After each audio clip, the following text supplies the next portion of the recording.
आज सारा विश्व में प्रति केन्द्र मंदिर विहार आनुकूल्य परिपालित होउछि। एही परिप्रेक्षी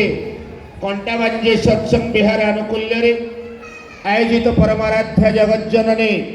श्री श्री बड़मांकर 133तम जन्म महोत्सवर वरेण्य संचालक पुत पवित्र पंजाधारी कर्मी सम्मानीय अरुण महापात्र भाई एवं पुत पवित्र पंजाधारी कर्मी धनेश्वर मेहरदा, चंद्रशेखर नंदीदा, टिकेलाल गहिर भाई एवं ये पवित्र सत्संग रे उपस्थित समस्त इष्टप्राण गुरुभ्राता मंडली, भक्तिमती मातृमंडली, साधु सज्जन सत्संग अनुरागी विज्ञ प्राज्ञ भक्त मंडली प्रत्येक मोर आंतरिक जय गुरु श्रद्धा प्रीति एवं यथामान्य प्रणाम निवेदन करने सहित आज एठारे उपस्थित अनुपस्थित सर्वोपरि ए विश्वर सार्विक कल्याण पाई परम पितांकर आदुल चरण में प्रार्थना जनाऊँ। एते सुंदर परिवेश परम दयाल श्री श्री ठाकुरंकर अपार करुणारू आमे माने सत्संग सुजोग लाभ करिथाउ। जाहे मु निजको सौभाग्यवान मन करुछि आज निज मंदिर रे उत्सव रे योगदान करिबार सह निज कर्म क्षेत्र रे योगदान करिबार सह आपण मानकर गहन रे आसी उपस्थित हबार सुजोग पाइछि। एठी प्रकृत रे जाजनटा केवल वक्तव्य माध्यम रे हुए ना, जाजनटा केवल कथा देकिरी हुए ना, बेले बेले जाजनटा भजन देकिरी भी हुए, कोरस देकिरी भी हुए, कीर्तन देकिरी भी हुए एवं बेले बेले जाजन किछि न कहिकिरी भी चुपचाप रहिबा भीतर दे निजर चाली चलन आचार व्यवहार चरित्र भीतर देकिरी भी जाजन हुए। जो कथा परमाराध्या श्री श्री बड़मां को तांकर माँ त्रिनयनी देवी जो कथा शिखैथिले जे उत्तर दबुनी केते बेले कहा कथा रे जेते बेले तते कोनोसी प्रकार गाली मंद करिवे भल करिवे जहा कहिवे तू काहाकू उत्तर देबुनी, बड़ लोकन को काहाकू भी तू उत्तर देबु एवं एई गोटे निरुत्तर रहिबा जे केमिति गोटे विराट बड़ जाजन हे उठिछि। परमाराध्या श्री श्री बड़मा लक्ष्मी माता रूप आज जगत रे समस्ते माँ माने तांको लक्ष्मी माँ बोली संबोधन करिसंती। जदिओ 1894 मसीह राम नारायण भट्टाचार्य एवं त्रिनयनी देवींकर गर्भरु से गाड़ादह ग्राम रे जन्म ग्रहण करती। थरे एमिति सत्संग रे ए ऑनलाइन सत्संग रे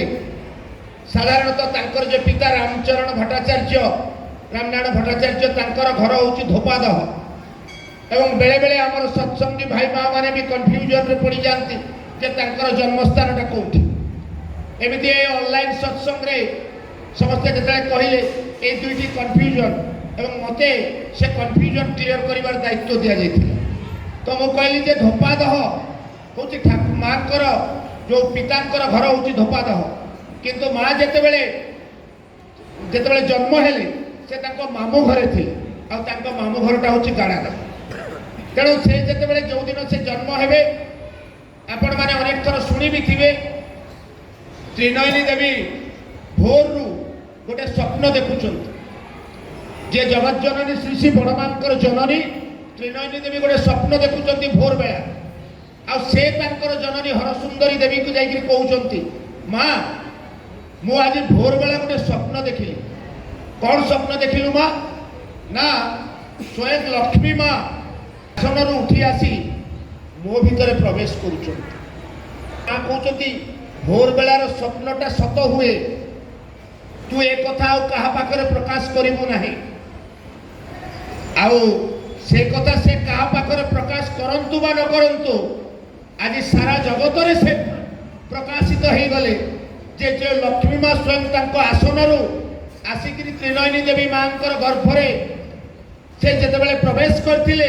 ए जो कथाटा त्रिनयनी देवी तांको माँ को कहिथिले आज सारा जगत आज जानिला जे से होचंती सेही लक्ष्मी माँ। एवं आश्रम रे अनेक समय ठाकुर को पाखरे माँ माने निवेदन करिसंती आमे जो लक्ष्मी पूजा करूचु श्री श्री बड़मा पाखे नहीं लक्ष्मी पूजा कले तो हम तुम्हें जदि इच्छा कर यहीपरि धीरे धीरे धीरे धीरे आश्रमिक वासी माने लक्ष्मी पूजा जिते करती श्री श्री बड़मा फोटो रखिक लक्ष्मी पूजा करती एवं धीरे धीरे से लक्ष्मी माँ रूप में समस्त पाखे परिचित है किंतु जितेबले से जन्म होते स्फटिक भली चकचक एते सुंदर गौरकांति तांकर से उज्जवलमय कांति को देखिकी सांगे सांग पाख पड़ोशी माने ताकू हठात गोटे ना दे से नाटी हूँ फटकी जगत जननी श्री श्री बड़मांकर तांको पड़ोशी माने जो डाक ना देते से डाक ना हूँ फटकी किंतु तांको ना हूँ षोड़शी बाला देवी किंतु बहुत कम लोक तो पाखे से षोड़शी बाला देवी रूप बा फटकी रूप से बहुत कम लोकों पाखे परिचित किंतु श्री श्री बड़मा रूप से जगत समस्त पाखे से बड़मा रूप परिचित से दिन परम दयाल श्री श्री ठाकुर जे जननी माता मनमोहिनी देवी 1938 मसीहा मार्च 20 तारीख में महाप्राण हुए एवं माँ जिते बड़े चली जाती ठाकुर भांगी पड़ती एवं से जड़े दीनानाथ दादा बोली से आश्रम रे बाहर लोक मान निंदा शुणिक आसिले जे कहते ठाकुर जे माँ थे माता मनमोहिनी देवी से काउरी विद्या जानी से आश्रम रे लोक मैंने छुटुले एबे तो ताको माँ चली गले एबे देखिबा अनुकूल कौन करिवे ए कथा आसिक ठाकुर को से भक्त जनक कहते ठाकुर कहते शुण परम पिता दया परम पितार दयार मु जो निया लगे मु ए नामर जो अनल जाली देछि मु थाए बा न थाए किंतु किए किसी करू बा न करू से निया किंतु आउ केबे लिभिबो नाही से निया किंतु केबे आउ लिभिबो नाही आपण माने किसी करंतु बा न करंतु से निया किंतु केबे हेले लिभिबो नाही आपण माने जदि ताकू टिके पवन दियंती से निया हुत हुत हेकरी जळिबो आ आपण माने जदि किछि न भी करंती से निया किंतु सुप्त अवस्था रे से निया रहिथिबो जेतेबेले पुनी पवन बहिबो जेतेबेले केही आसिकरी से पवन बहिबे जेतेबेले नियाटा हुत हुत हेकरी चलिबो ए होची पुरुषोत्तम का लीला से दिन से जहा कहिथिले जे पंचम पुरुष विश्व के पथ देखावे आज ताहा सत्य रे प्रमाणित होईछि ठाकुरंकर जे पंचम पुरुष पूजनीय अविंदा आज सारा विश्व कोटि कोटि युव समाज को कोबली भाव में आकर्षित कर तोलुचंती आज कोबली से विश्व पथ प्रदर्शनकारी होती से दिन परम पूज्य श्री दादा कहते जे जेतेबेले विश्व युद्ध सन्निकट हो समग्र देशवासी जेतेबेले ए विश्व युद्ध रक्षा पाइबार कौन समाधान करि परिबे नाही सेतेबेले से विश्व स्तरीय सम्मेलन रे समग्र विश्वर समस्या समाधान करने पाए अभिन जीव एक कथा हूँ परम पूज्य श्री दादा उक्ति तेणु ये आम मैंने देखुचे आज श्री श्री बड़दा को श्री श्री दादा को श्री श्री आचार्य देव को श्री श्री अविंदा को ताहा आज संभवपर हो पारि केमिति ठाकुर कहते नारी ठारू जनमे जाति नारी जगतर प्राण नारीर कोले जुगे जुगे आसंती भगवान जे प्रभु रामचंद्र प्रभु कृष्णचंद्र श्री श्री ठाकुर अनुकूल चंद्र एवं समस्त पुरुषोत्तम जो माने भी त्रैतया द्वापर एवं कलिजुग रे बार बार आसीचंती समस्ते एवं समस्त को परिपूर्ण करी आज पर्यंत आचार्य परंपरा भीतर दे आज स्वयं परम पूज्य श्री आचार्य देव लीला करुछंती से जे स्वयं पुरुषोत्तम जीवंत प्रतिभू ए विश्वास ए भक्ति ए श्रद्धा आम भितर रहिबा दरकार एवं परमाराध्या श्री श्री बड़मा से जो शिक्षा देकर जाइछंती समग्र मानव जाति को जे केमिति निजर जीवन स्वामी को भल पाइबा हुए केमिति तांको प्रति निष्ठा अनुगत्य प्रति संवेग रखा हुए परमाराध्य श्री श्री बड़मा केवल माँ मानकर आदर्श नुहंती परमाराध्य श्री श्री बड़मा समग्र मानव जातिर समस्त होउचंती से आदर्श बेले बेले देखा जाए आमर बहुत जगह आम सोशल नेटवर्क रे देखू प्रेस मीडिया रे देखू जे हमको 50% रिजर्वेशन दरकार पंचायत रे पंचायत स्तर में 50% म्युनिसिपालिटी रे एनएससी रे 50% रिजर्वेशन माँ माने और भाई माने महिला एवं पुरुष को समान करा जाओ समान पाई कहीं प्रतियोगिता करेंगे आज समग्र समाज राष्ट्र नेतृत्व समस्ते जानवा दरकार से दिन परमदाल श्री श्री ठाकुर को आसिकी पाखक तो अनेक विशिष्ट व्यक्ति आसी महात्मा गांधी ठू आरंभ कर लाल बहादुर शास्त्री जवाहरलाल नेहरू पाखक से थे गोटे संदेश पठे ठाकुर सोमनाथ चैटर्जी जी भारत बाचस्पति थे बापा एमसी चैटर्जी हाथ में खबर पठे जिते देश स्वाधीन हो गला जवाहरलाल नेहरू समस्त को संबोधन करके देशवासी को कहले आगे देश परे आदर्श से श्री श्री ठाकुर एमसी चैटर्जी हाथ में नेहरू को पाखक खबर पठे कहले नेहरू जी को कहीदेवे जे ये जो कथा से कहले आगे देश परे आदर्श किंतु ये कथाटा ठीक नुह आगे आदर्श परे देश कारण देश आसी आदेश धातु तेणु देशटा जिते परिचालित हम से कहा आदेश रे परिचालित हम एक आदेश से चले जा रहा तादेर नहीं समाज गढ़ा तेणु ये जनमंगल राष्ट्र कथा जिते ठाकुर पाखे उठी आपण श्यामाचरण मुखोपाध्याय जिते जड़े विराट नेता से समय ठाकुर पाखक जाते ठाकुर पाखे समाधान बाट खोजी ठाकुर से गोटे प्रस्ताव देते जो हिंदू बस्ती अच्छी से किसी मुसलमान लोक आनी रखु जो मुसलमान बस्ती अच्छी से किसी हिंदू लोक मान नहीं रखु यहाँ श्यामाचरण मुखोपाध्याय और विशिष्ट व्यक्ति मानक से परामर्श देते से जहाँ होना कहीं मु कथा को आसूची जे ठाकुर कहले जे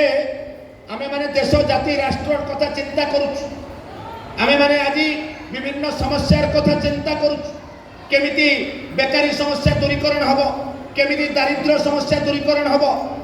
सेतबेले ठाकुर को जेतबेले पचरा जाई कि ठाकुर कहउछथि डोंट बदर अबाउट प्राइमरी मां माने टिके निरवता रक्षा करंतु मां माने टिके निरवता रक्षा डोंट बदर about secondary crisis you focus on fundamental crisis Thakur कहते एटा होची सेकेंडरी क्राइसिस ए पॉवर्टी कथा कहउछो ए अनएम्प्लॉयमेंट रो कथा कहउछो these are all secondary crisis you focus on fundamental crisis आज शिक्षा विकृत हो जाई आज दीक्षा विकृत हो जाई आज विवाह विकृत हो जाई आज शिक्षा दीक्षा विवाह को तुम ठीक करि नियो एटा होची फंडामेंटल क्राइसिस ठाकुर कहउचंती जे जनमंगल राष्ट्र जो वेलफेयर स्टेट कथा कहूँ से वेलफेयर राष्ट्र केवन करे हबे ताले सुजन जदि ना आसे ताले जनमंगल राष्ट्र केवन करे हबे सेति पाई ठाकुर जो नारी नारीर नीति रे जो नारीर 8टी वैशिष्ट्य कथा कहउचंती निष्ठा धर्म शुश्रूषा सेवा साहाय्य संरक्षण प्रेरणा आउ शेष रे होची प्रजनन ए प्रजनन होची नारीर मातृत्वर सार्थकता मु जो कथा कहूली आ टिके आगुरु जे आज कंपटीशन चली दुई जन भीतर समानता आनिबा पाई राजनेता माने विभिन्न बड़ बड़ लोक माने से चिंता करूचंती केमिति दुई जन को समान स्तर रे अणा जीवो किंतु ठाकुर कहउचंती पुरुष पुरुषर वैशिष्ट्य रे बड़ नारी नारीर वैशिष्ट्य रे बड़ किए काहाटारु सान नुह एटी सान बड़र कंपटीशन करिवार दरकार नाही आउ जदि टिके देखा जाए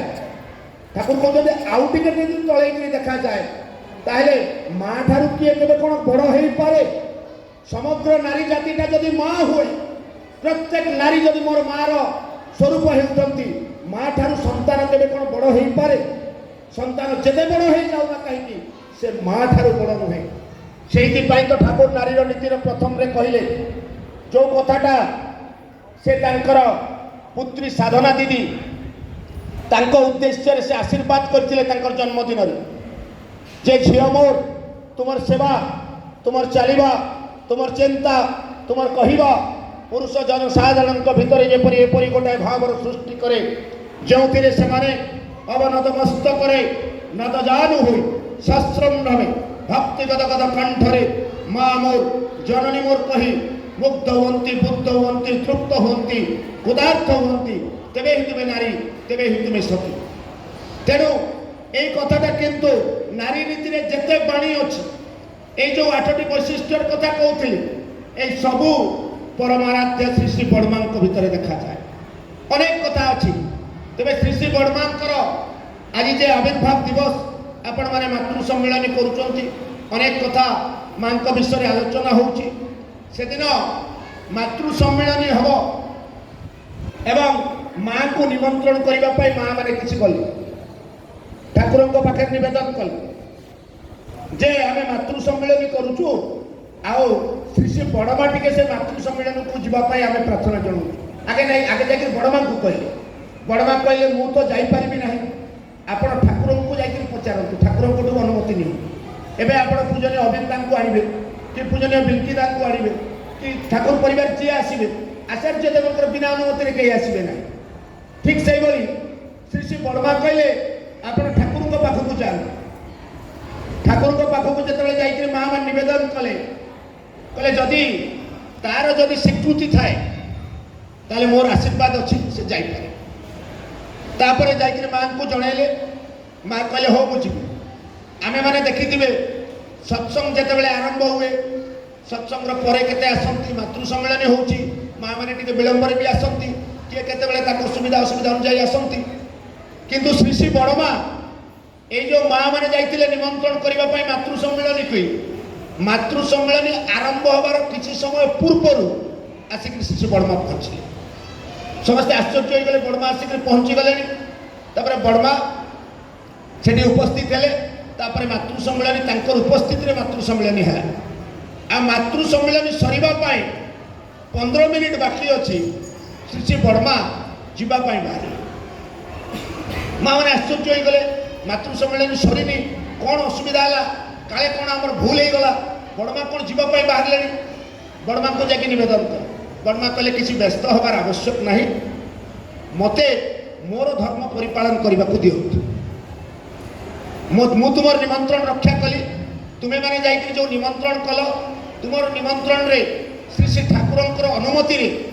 मुझे आसवा हूँ मोर धर्म ए धर्म मु परिपालन कर वर्तमान मोर मोर वर्तमान मोर धर्म हूँ मोर स्वामी आपण मानकर समस्त मोर से प्रिय परम ठाकुर चाह जलखिया खाइबार समय हो गला एवं तांको मते जाइकरी ए सेवा देवा को एटा हूँ मोर धर्म से बेले ए कथाटा से माँ मानकर उद्देश्य केवल नुह एटा समग्र मानव जाति उद्देश्य श्री श्री बड़मांकर ये हूँ लोक शिक्षा से तो श्री श्री ठाकुर कहते तुम्हें सती स्वाधी तुमको बा मु कौन शिक्षा देवी पार तो तुम्हें मत चलई कहते बड़ बो मुझे कंस भली हुकुम कर कौन दिन तार जवाब दे ना बर सबु कथा मुंड पातिक से सही नहीं एवं से जहाँ कर बड़ बो न था ताले मोर लोक जीवनटा निरुद्वेग हो न श्री श्री ठाकुर एत प्रीत बड़मांकर जो सेवाए निष्ठार भल पाइबार जहाँ कटांतर ना कलना करा एपरिकी गोटे मास धरिकी ठाकुर सेवारे थांती एवं गोटे मास पर्यंत जो ठाकुर असुस्थ होते ज्वर होता ठाकुर 1 मास पर्यंत कौन अन्न जल किसी भी ग्रहण कर श्री आ प्रतिदिन उठा समय हूँ राति 2टा पुणी शोवा समय हूँ राति 3 पुणी उठा समय हूँ राति शोवा उठा समय हूँ 2 से 2 ରୁ 3 काम कौन ଠାକୁରଙ୍କର ମଶାରୀ ଠିକ୍ ଭାବରେ ଦିଆଯାଇଛି ନା ନାହିଁ, କାଳେ ଠାକୁରଙ୍କର ଶୋଇବାରେ କିଛି ବ୍ୟାଘାତ ହେଇଛି, ଠାକୁର ଭଲରେ ଶୋଇଛନ୍ତି ନା ନାହିଁ, ଠାକୁରଙ୍କର ସମସ୍ତ ଜିନିଷ ଠିକ୍ ଭାବରେ ସଜଡ଼ା ହେଇକି ରଖାହେଇଛି ନା ନାହିଁ, କୌଣସି ପ୍ରକାର ଆଉ ସେ ଗୋଟିଏ ଘଣ୍ଟା ପର୍ଯ୍ୟନ୍ତ ସେ ଆଶ୍ରମର ସବୁ କିଛି ଜଗା ରଖା କରିକିରି ଆସିକି ପୁଣି ଶୁଅନ୍ତି, ପୁଣି ପ୍ରତ୍ୟୁଷରେ ପୁଣି ଉଠିକି ନାମ ଧ୍ୟାନରେ କରନ୍ତି ଏବଂ ଘର କାମରେ ଲାଗିଯାଆନ୍ତି। ଏଇଟା ଥିଲା ତାଙ୍କର ନୀତିଦିନିଆ ଅଭ୍ୟାସ।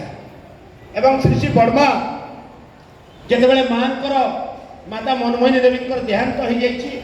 ଏବଂ ପରବର୍ତ୍ତୀ ଅବସ୍ଥାରେ ପରମାରାଧ୍ୟା ଶ୍ରୀ ଶ୍ରୀ ବର୍ମା ଥରେ ଅସୁସ୍ଥ ହୋଇଛନ୍ତି ଏବଂ ତାଙ୍କର ଅସୁସ୍ଥତା କାରଣରୁ 3 ଦିନ ଠାକୁରଙ୍କୁ ସେ ଦର୍ଶନ କରିପାରିନାହାନ୍ତି। ତାଙ୍କର ଯନ୍ତ୍ରଣା ହେଉଛି, ସେଇଥିପାଇଁ ସେ ଯେତେବେଳେ ଠାକୁରଙ୍କ ସାମ୍ନାକୁ ଆସିଲେ ସେ ଭୋ ଭୋ ହୋଇକି କାନ୍ଦିଲେ।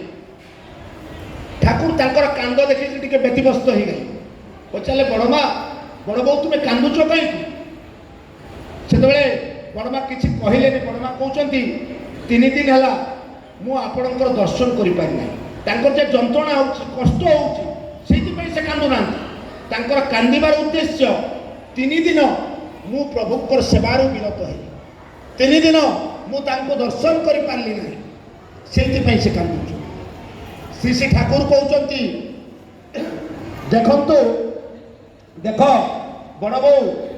ମୋ ମା ଚାଲିଗଲା ପରେ ଆମେ ସମସ୍ତେ ମାତୃହରା ହେଇଯାଇଛୁ। କେବଳ ମୁଁ ନୁହେଁ, ଏ ସମଗ୍ର ଆଶ୍ରମବାସୀ ସମସ୍ତଙ୍କର ମା ଥିଲେ, ମୋ ମା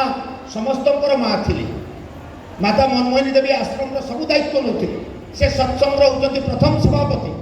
ଏବଂ 1937 ମସିହା ପର୍ଯ୍ୟନ୍ତ ସେ ସତ୍ସଙ୍ଗର ସଭାପତି ଦାୟିତ୍ୱ ନେଇଥିଲେ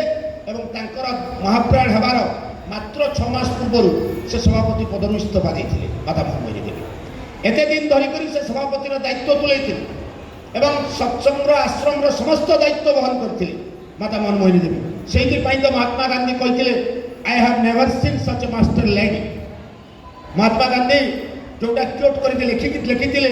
ମାତା ମନମୋହିନୀ ଦେବୀଙ୍କର ଆକର୍ଷଣୀୟ ବ୍ୟକ୍ତିତ୍ୱ ସେ ଅତ୍ୟନ୍ତ ମୁଗ୍ଧ ହୋଇଥିଲେ ଏବଂ ଠାକୁରଙ୍କର ଯେଉଁ ସରଳ ନିଷ୍ପାପ ଅକପଟ ହୃଦୟର କଥା ମଧ୍ୟ ଶ୍ରୀ ମହାତ୍ମା ଗାନ୍ଧୀ, ଜାତିର ପିତା ମହାତ୍ମା ଗାନ୍ଧୀ ସେ ଲେଖିଛନ୍ତି ଠାକୁରଙ୍କ ବିଷୟରେ ମଧ୍ୟ। ତେବେ ଯାହା ହଉ, ସେଦିନ ଶ୍ରୀ ଶ୍ରୀ ଠାକୁର କହୁଛନ୍ତି, ଆମେ ସମସ୍ତେ ମାତୃହରା ହେଇଯାଇଛୁ। ତେଣୁ ଏ ଆଶ୍ରମବାସୀକୁ ବୁଝେଇବ କିଏ? ଏ ଜଗତକୁ ବୁଝେଇବ କିଏ? ତୁମେ ଯଦି କାନ୍ଦିବ, ତୁମେ ଯଦି ଅବୁଝା ହବ, ତାହେଲେ ଏ ଜଗତଟାକୁ ବୁଝେଇବ, ସମ୍ଭାଳିବ କିଏ? ସେଇଥିପାଇଁ ତୁମର ଦାୟିତ୍ୱ, ତୁମେ କେବଳ ଆଶ୍ରମର ମା ନୁହଁ, ତୁମେ ହେଉଛ ଏ ଜଗତର ମା। ସେଇଦିନ ଠାରୁ ଶ୍ରୀ ଶ୍ରୀ ବଡ଼ମା ହେଇଗଲେ ଏ ଜଗତ ଜନନୀ ଏବଂ ସେଇ ଯେ ଜଗତ ଜନନୀର ଦାୟିତ୍ୱଟା ଶ୍ରୀ ଶ୍ରୀ ଠାକୁର ତାଙ୍କୁ ଦେଇଥିଲେ, ସେ ଆଜି ତାହା ପ୍ରମାଣ କରିକି ଦେଖାଇଲେ ଯେ ସେ ହେଉଛନ୍ତି ପ୍ରକୃତରେ ଜଗତ ଜନନୀ। ତାଙ୍କର ଯେଉଁ ଭଲ ପାଇବା, ସେଦିନ ଥରେ ତାଙ୍କର ଗୋଟେ ପଥ ହେଇଛି, ଅପରେସନ୍ ହେବ। ସେତେବେଳେ ଏଇଭଳିଆ ଯେମିତି ଆମର ଧନେଶ୍ୱର ଭାଇମାନେ ଜାଣିଛନ୍ତି ଆନାସ୍ଥେସିଆ ଦିଆଯାଉଛି ଅପରେସନ୍ କଲାବେଳେ, ସେତେବେଳେ କିନ୍ତୁ ସେ ଆନାସ୍ଥେସିଆ ବ୍ୟବସ୍ଥା ନଥିଲା। ସେତେବେଳେ ସେ ଯେଉଁ ଇଞ୍ଜେକ୍ସନ୍ ବହୁତ କଷ୍ଟ ସହିବାକୁ ପଡ଼ୁଥିଲା ଏବଂ ଯେତେବେଳେ ଶ୍ରୀ ଶ୍ରୀ ଠାକୁର କହୁଛନ୍ତି ଯେ, ଦେଖ ବଡ଼ ବୋଉ, କାଲି ଯେତେବେଳେ ଡାକ୍ତର ଅପରେସନ୍ କରିବା ପାଇଁ ଆସିବେ, ତମେ ଆଦୌ କାନ୍ଦିବ ନାହିଁ। ତୁମେ କାନ୍ଦିଲେ ମୋତେ ଟିକେ ଖରାପ ଲାଗିବ, ଆଉ ତୁମେ କାନ୍ଦିଲେ ମୋତେ କଷ୍ଟ ହେବ। ତେଣୁ ତୁମେ ଆଦୌ କାନ୍ଦିବ ନାହିଁ। ତେଣୁ ଏତେ କଷ୍ଟ ସତ୍ତ୍ୱେ ବି ବଡ଼ ମା ସେ ଅପରେସନ୍ ହେଲେ କିନ୍ତୁ ଟିକିଏ ବି କାନ୍ଦିଲେ ନାହିଁ ଏବଂ ଅପରେସନ୍ ଶେଷ ହେବା ପରେ ପୁଣି କହୁଛନ୍ତି ଠାକୁର, ବଡ଼ ବୋଉ, ସେ ଡାକ୍ତର ଜଣକ ତୁମର ଏତେ ସେବା ଶୁଶ୍ରୂଷା କଲେ, ତୁମେ ତାଙ୍କର ଟିକେ ଚା ଜଳଖିଆ କରିକି ଦେବନି? ସେ ସାଙ୍ଗେ ସାଙ୍ଗେ ସେହି ଅବସ୍ଥାରେ ଯାଇକି ଚା ଜଳଖିଆ ପ୍ରସ୍ତୁତ କରିକି ଦେଲେ ଏବଂ 70-80 ଜଣ ଗୁରୁ ଭାଇ ଅଭୁକ୍ତ ହେଇକିରି ଚାଲିକିରି ଠାକୁରଙ୍କ ଦର୍ଶନରେ ଆସିଥିଲେ ଏବଂ ଠାକୁରଙ୍କ ପାଖରେ ନିବେଦନ ହେଲା ପରେ ଠାକୁର ପଚାରୁଛନ୍ତି, ଖାଇଛ? ସେ କହୁଛନ୍ତି, ନା, ଆମେ ଚୁଡ଼ା ଗୁଡ଼ ନେଇକରି ଆସିଥିଲୁ, ବାଟରେ ଖାଇଥିଲୁ, ଏବେ କିନ୍ତୁ ଭୋକ ଲାଗୁଛି। ଠାକୁର ସୁଶୀଲ ଦାସଙ୍କୁ କହୁଛନ୍ତି, ତାଙ୍କୁ ନେଇଯାଅ ବଡ଼ ବୋଉ ପାଖକୁ ଏବଂ ତାଙ୍କର ଆନନ୍ଦ ବଜାରର ବ୍ୟବସ୍ଥା କର। ଏବଂ ବଡ଼ମାଙ୍କ ପାଖକୁ ଯେତେବେଳେ ନେଇକରି ଯାଉଛନ୍ତି, ବଡ଼ମା କିଛି ପ୍ରତିବାଦ, 3ଟା ସମୟ ହେଲାଣି, ଆନନ୍ଦ ବଜାରରେ ଖାଇବା ଜିନିଷ କିଛି ନାହିଁ। ବଡ଼ ମା କ'ଣ କଲେ, ଚାମୁଚରେ ସମସ୍ତଙ୍କୁ ଗୋଟେ ଗୋଟେ ଚାମୁଚ ଖେଚୁଡ଼ି ଟିକେ ଟିକେ ଦେଲେ, ଖଲିରେ ସମସ୍ତଙ୍କୁ ବସେଇ ଦେଲେ, ଆଉ ଗୋଟିଏ ଚାମୁଚରେ ଟିକେ ଟିକେ ଖେଚୁଡ଼ି ସମସ୍ତଙ୍କୁ ଦେଲେ। ଆଉ ତାପରେ କହିଲେ ଆଉ କ'ଣ ଦରକାର, ମାନେ ଆଉ କ'ଣ ଦେବି? କହିଲେ ନା, ପେଟ ପୁରିଗଲା ସମସ୍ତ। ଯେମିତି ଦୁର୍ବାସା ଋଷି ଗାଧେଇକି ଆସିଲା ବେଳକୁ ପେଟ ପୁରି ଯାଇଥିଲା, ଶାଗ ଟିକେ ଖାଇଦେଲେ ଭଗବାନ କୃଷ୍ଣ ଯସ୍ମିନ୍ ତୃଷ୍ଟେ ଜଗତ୍ ତୃଷ୍ଟେ, ତାହା ମଧ୍ୟ ତାଙ୍କ ଏ ଲୋକଲୀଳାରେ ଦେଖିବାକୁ ମିଳିଛି। ଆଉ ଯେଉଁ କଥା ଆମର ମହାପାତ୍ର ଭାଇ କହୁଥିଲେ, ହୁଏ ନା, ପାରେ ନା, ନାହିଁ ତ ଘରେ, ଏ ତିନିଏକୁ ଦେବତା ଡରେ। ଠାକୁର ଗୋଟେ ପାଣି ମଧ୍ୟ କହିଛନ୍ତି ଯେ ନା ସୁନ୍ଦରୀ ବଧୂଜା, ହୁଏ ନା ଯାର ଶଳା, অলক্ষ্মী তার ঘরে পশি সবু করেছি কলা। এই যে বাণী পাই ঠাকুরଙ୍କୁ কোর্ট ফেস କରିବାକୁ পড়িଥିଲା। যেমানে নিন্দুক মানে সেমানে যাইকিরি এইটা মিথ্যা প্রচার কলে, অপপ্রচার কলে। আর যেতেবেলে ম্যাজিস্ট্রেট নিজে ঠাকুরଙ୍କର অসুস্থতাକୁ দেখি আশ্রমরে কোর্ট আসিকি আশ্রমକୁ পৌঁছিଥିଲା এবং ম্যাজিস্ট্রেট পচারিলে ଆପଣଙ୍କୁ ତ ଲକ୍ଷ ଲକ୍ଷ ଲୋକ ଭଗବାନ ବୋଲିକିରି ମାନୁଛନ୍ତି, ତେଣୁ ମୁଁ ଆପଣଙ୍କର ସମ୍ମାନ ଦୃଷ୍ଟିକୋଣରୁ ଆପଣଙ୍କର ଅସୁସ୍ଥତାକୁ ସମ୍ମାନ ଦେଇକରି ମୁଁ ଏଠି ଆସିକି କହିଲି। ଠାକୁର କହୁଛନ୍ତି ନା, ମୁଁ ସେ ଉଦ୍ଦେଶ୍ୟରେ କହିନି, ମୁଁ କହିଛି ଦେଖନ୍ତୁ ଇନଭର୍ଟେଡ୍ କମା ଥିବ, ନାର ଗୋଟେ ଇନଭର୍ଟେଡ୍ କମା ଅଛି। ନା ସୁନ୍ଦରୀ ବଧୂଜା, ଯେମିତି ଗୋଟେ ସୁନ୍ଦର ପତ୍ନୀ ଥିଲେ ଯେମିତି ସ୍ୱାମୀଟି ଭଲ ପାଏ ଅଧିକ, ସେମିତି ନା ଶବ୍ଦଟାକୁ ଯଦି ଗୋଟେ ଲୋକ ଭଲ ପାଏ, ଆଉ ଶଳା ଯେମିତି ଗୋଟେ ଗୁଆଦିଆ ବନ୍ଧୁ ତାକୁ ଯେମିତି ଭଲ ପାଏ, ସେ ମୋ ଦ୍ୱାରା ହେବନି, ମୋ ଦ୍ୱାରା ଏଇଟା ହେଇପାରିବ ନାହିଁ, ହୁଏ ନାଟାକୁ ଯଦି ସେଇଭଳିଆ ପ୍ରିୟ କରିକି ରଖେ, କହୁଛନ୍ତି ଅଲକ୍ଷ୍ମୀ ତାର ଘରେ ପଶି ସବୁ କରିଛି କଳା। ତେଣୁ ଏଇ କଥା କେବେ ଶ୍ରୀ ଶ୍ରୀ ବର୍ମାଙ୍କର ଜୀବନରେ ଦେଖାଯାଏ। ଶ୍ରୀ ଶ୍ରୀ ବର୍ମା এই কথাটাକୁ ପୁରା ମନେ ରଖିଥିଲେ ଏବଂ ତାଙ୍କର ଲୋକ ଜୀବନକୁ ସେ ଯେ ପରମା ପ୍ରକୃତି, ସେ ପରମ ପୁରୁଷଙ୍କ ଲୀଳାକୁ ସାର୍ଥକ କରିବା ପାଇଁ ସେ ଯେ ଆସିଥିଲେ ଏବଂ ସାର୍ଥକ କରି ତୋଳିଥିଲେ। ଏବଂ ପରମ ଦୟାଲ ଶ୍ରୀ ଶ୍ରୀ ଠାକୁର ଯାହା ସମଗ୍ର ମାନବ ଜାତି ସାମ୍ନାରେ ଯେଉଁ ଦେବଭିକ୍ଷା କରିଥିଲେ, সেই ଦେବଭିକ୍ଷା କେହି କିଏ ଦିଅନ୍ତୁ ବା ନ ଦିଅନ୍ତୁ, କିନ୍ତୁ ସେଇ ଦେବଭିକ୍ଷା ପରମାରାଧ୍ୟା ଶ୍ରୀ ଶ୍ରୀ ବର୍ମା ପରିପୂରଣ କରିଛନ୍ତି। ପରମାରାଧ୍ୟା ଶ୍ରୀ ଶ୍ରୀ ବର୍ମା ପରିପୂରଣ କରିଛନ୍ତି। ଯୁଗାଚାର୍ଯ୍ୟ ପରମ ପୂଜ୍ୟପା ଶ୍ରୀ ଶ୍ରୀ ବର୍ଦାଙ୍କୁ, ଯାହାଙ୍କୁ କି ଶିବଙ୍କର ହନୁମାନଙ୍କର ଅବତାର କୁହାଯାଏ, ସେଇ ଶ୍ରୀ ଶ୍ରୀ ବର୍ଦାଙ୍କୁ ଜନ୍ମ ଦେଇକିରି ତାଙ୍କର ମାତୃତ୍ୱକୁ ସାର୍ଥକ କରିଛନ୍ତି। ଠାକୁର ଯେଉଁ ଦେବଭିକ୍ଷା କହିଥିଲେ সেই ଦେବଭିକ୍ଷାକୁ ମଧ୍ୟ ପୂରଣ କରିଛନ୍ତି। ତେଣୁ ସେଇ ଦେବଭିକ୍ଷା ପାଠ କରି ମୋର ବକ୍ତବ୍ୟ ଶେଷ କରୁଛି। ଆଗ ଭିକ୍ଷା ଦିଅ, ଛାଇଆ ଝଞ୍ଜାର ପିଶାଚି ଜୃମ୍ବର ଆରମ୍ଭ ହୋଇଛି। ପାତଳ ଘୂର୍ଣ୍ଣି ବେଭୁଲ ସ୍ୱାର୍ଥେ କଳଙ୍କ କୁଟିଳ ବ୍ୟବଚ୍ଛେଦ ଆରମ୍ଭ କରିଦେଇଛି। ପ୍ରେତ କବନ୍ଧ କଳୁଷ କୃଷ୍ଟିକୁ ବେତାଳ ଆକ୍ରମଣରେ ବିକ୍ଷିପ୍ତ କରି ତୋଳିଛି। ଅବଦଳିତ କୃଷ୍ଟି ଅଜସ୍ର ଅଶ୍ରୁପାତରେ ତାଙ୍କରି ସନ୍ତାନର ଦ୍ୱାରରେ ନିରର୍ଥକ ରୋଦନରେ ଉଦ୍ୟମାନ অলক্ষ্মী অবশ প্রকৃতি শাসিত বেদস্মৃতি। এই দেখো মর্মান্তিক ভাবে নিষ্পেষিত ত্রস্ত দুঃখিত দেবতা আদি নতজান তুম মানঙ্কর দ্বারে তোমার প্রাণ ভিক্ষা পাই, তোমার সত্তার সম্বর্ধন পাই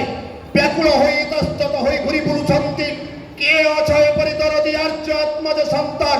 তাঙ্কু মଣିষ ভিক্ষা দেব, তাঙ্কু অর্থ ভিক্ষা দেব, সমস্ত হৃদয়ের ସବୁଟାକୁ ଉତ୍ସର୍ଗ କରି ତୁମ ମାନଙ୍କ ପାଇଁ ହିଁ সেই দেবজ্জল প্রচেষ্টাকে সার্থক করে তোলিবাকু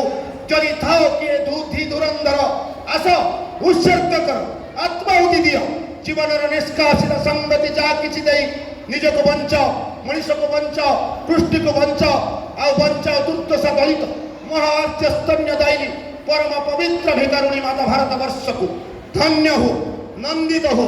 ଈଶ୍ୱରଙ୍କର ଅଜସ୍ର ଆଶୀର୍ବାଦକୁ ମଥପାତି ନିଅ,